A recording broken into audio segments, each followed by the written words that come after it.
Bonjour, je m'appelle Megan, j'ai 28 ans et je suis pédicure-podologue sur Adol dans le pôle santé.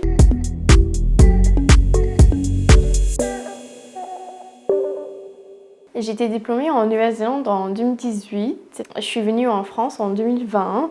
En 2021, j'avais 24 ans et je parlais pas très bien français. Et j'ai rencontré Madame Gérard de la mission locale. On avait monté un dossier ensemble. J'étais acceptée pour avoir des aides financières auprès de Pôle emploi.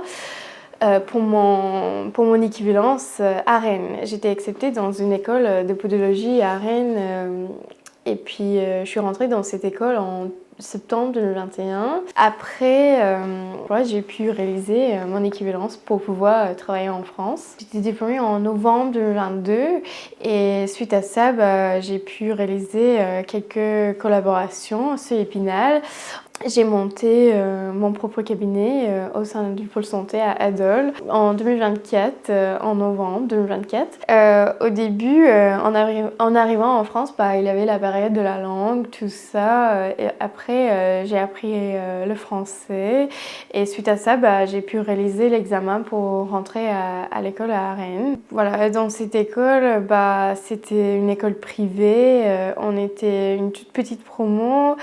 Et tout le monde se connaissait, etc. Du coup, ça c'était un peu dur parce que mon équivalence, c'était juste 1 an et demi. Du coup, tout le monde se connaissait avant, etc. Et moi, j'étais nouvelle dans la dernière année de podologie à Rennes. Du coup, ça c'était un petit peu dur vu que tout le monde se connaissait déjà, etc. Ils étaient tous familiers. Et puis la pratique était vachement différente comparée en Nouvelle-Zélande.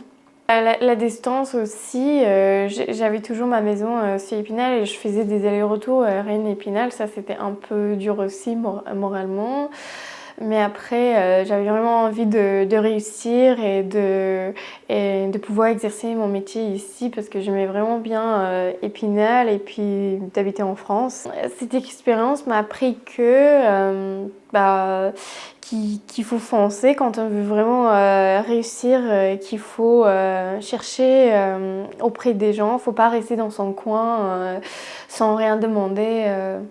Il faut vraiment discuter avec d'autres personnes pour savoir si des choses sont possibles parce que si on reste dans son coin, on est vite isolé et puis on se dit c'est pas possible, je peux pas refaire mon diplôme, la langue, d'apprendre une nouvelle langue c'est trop dur.